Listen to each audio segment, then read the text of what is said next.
जया ने दिए गए अनुक्रम को देखा। 0, 3, 8, 15, 24, 35। यहां दिए गए बिंदुओं से मैं अंदाजा लगा रहा हूं कि ये इसी तरह आगे बढ़ता जाएगा। उसने देखा कि दी गई संख्याएं किसी वर्ग संख्या से एक कम है। 0 1 से एक कम है, जो कि एक वर्ग होता है। 3 4 से एक कम है। 8 9 से एक कम है। 15 16 से एक कम है। तो इसी तरह ये सभी किसी वर्ग संख्या से एक कम है।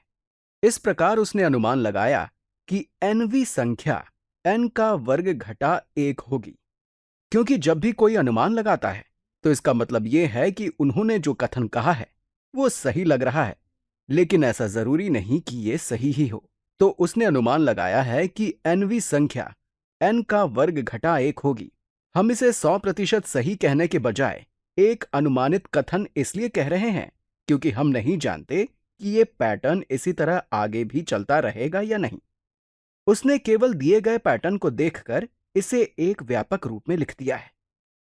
तो उसने माना कि ये अनुक्रम इसी तरह आगे बढ़ता रहेगा, लेकिन हम निश्चित रूप से नहीं जानते कि ये ऐसे ही आगे बढ़ता रहेगा या नहीं। यहां आप उम्मीद कर रहे हैं कि अगली संख्या 48 होगी, लेकिन हो सकता है कि वो 48 ना होकर एक विचित्र सी संख्या हो। हो सकता है अगली संख्या 2 या फिर 500 हो। और अगर ऐसा हुआ तो हमने जो अनुमान लगाया है वो गलत हो जाएगा। लेकिन दिए गए अनुक्रम के आधार पर यह कहना बिल्कुल उचित है कि यह पैटर्न इसी तरह आगे बढ़ता रहेगा। तो उसने अनुमान लगाया है कि nवीं संख्या n का वर्ग घटा 1 होगी, जो बिल्कुल उचित है।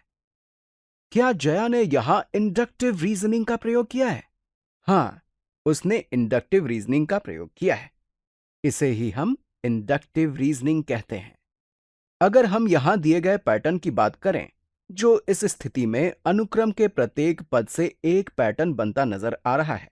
जैसे ये तीसरा पद 3 का वर्ग घटा 1 है, चौथा पद 4 का वर्ग घटा 1 है, इसी तरह पांचवा पद 5 का वर्ग घटा 1 है।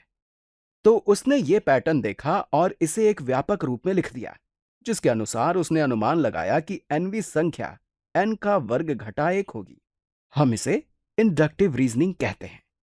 ऐसी स्थिति में आप हमेशा ही 100% सही नहीं होंगे। मतलब ऐसा जरूरी नहीं है कि nवीं संख्या n का वर्ग घटा 1 ही हो, लेकिन अभी तक आपको जो पैटर्न दिख रहा है उस आधार पर यह अनुमान बिल्कुल उचित है।